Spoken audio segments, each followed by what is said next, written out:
আসসালামু আলাইকুম। আমি শাহাদাত হোসেন ভুট্টি। আমার চ্যানেল ম্যাথমেটিক্সের পক্ষ থেকে তোমাদের সবাইকে স্বাগতম। প্রিয় নবম দশম শ্রেণীর শিক্ষার্থীরা, আমি আজকে তোমাদের গণিত বইয়ের নবম অধ্যায়ের অর্থাৎ ত্রিকোণমিতিক অনুপাতের 9.1 কিছু সূত্র নিয়ে আলোচনা করব, যেগুলো তোমাদের জন্য খুব ইম্পর্টেন্ট। এটা আমার হচ্ছে যে আপলোডকৃত তৃতীয় ক্লাস। তুমি একটু বোঝার চেষ্টা করো।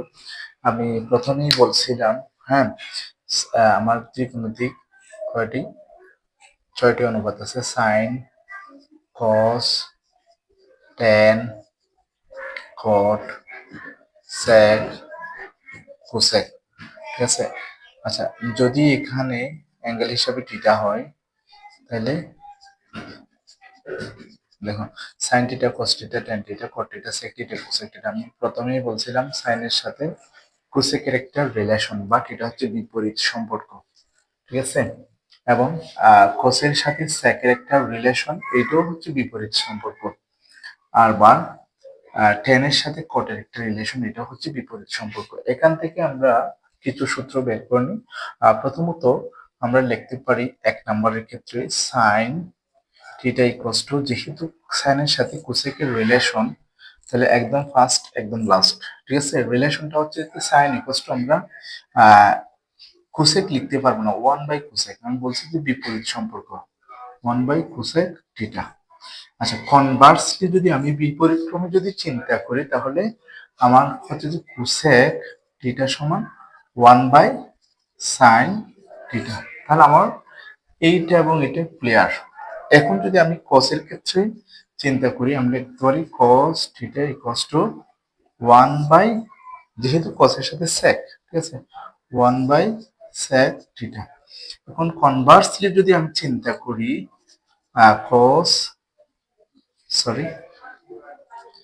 sec theta equals to 1/cos theta। ঠিক আছে, এটা হচ্ছে কনভার্সলি। এখন আমার কসও শেষ, এদিকে সেকও শেষ। এখন টেন, তাহলে 3 নম্বরের ক্ষেত্রে আমরা যদি tan theta equals to লিখি, তাহলে সেটা হচ্ছে 1/cot theta।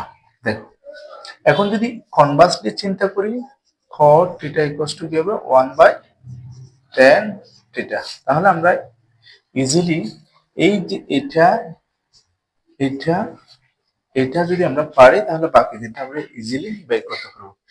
এখন আর দুইটা সূত্র আছে, যেটা হচ্ছে কি, আমরা যেহেতু ট্যান এবং কট পরস্পর বিপরীত, ট্যান সমান কিন্তু এটা, ট্যান সমান sine theta by cos theta. But similarly আমরা কট থিটা ইকুয়ালস টু লিখতে পারি কি, cos theta by sine theta. কেন? কারণ ট্যান আর সাইন পরস্পর বিপরীত, মানে ট্যান যা হবে কট তার বিপরীতটাই হবে। এটাই হচ্ছে আমাদের মূলত রেশিও সূত্রটা।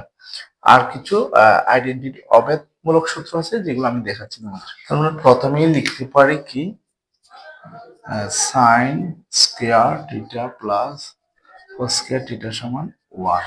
এখান থেকে দেখো, আমরা যদি অনলি সাইনের স্কয়ারের মানটা বের করতে চাই, sine square theta equals two যদি প্রয়োজন হয় আর কি, তাহলে সাইন স্কয়ার রেখে দিই, এটাকে কি করবো, পক্ষান্তর করবো। পক্ষান্তর করলে 1 মাইনাস কস স্কয়ার থিটা গেল। আবার যদি এটা না করে এটা করতে চাই, তাহলে কস স্কয়ার থিটা ইকুয়ালস টু এটা রেখে দিলাম, তাহলে ওইটাকে ওই পাশে চলে যাবে। তাহলে কি হবে, 1 minus sine square theta. Minus কেন হলো, এখানে প্লাস ছিল, ওই পাশে গেলে মাইনাস হবে, তাহলে এটা চলে গেল। ঠিক আছে। এরপর আসতেছে কি, 2 নম্বর আসতেছে কি, sec square theta minus tan square theta, এটা সমান হচ্ছে 1। তাহলে এক্ষেত্রে আমরা লিখতে পারি, যদি অনলি সেক স্কয়ার থিটার মানটা চাই, তাহলে সেক স্কয়ার থিটা সমান 1 প্লাস ট্যান স্কয়ার থিটা। ঠিক আছে।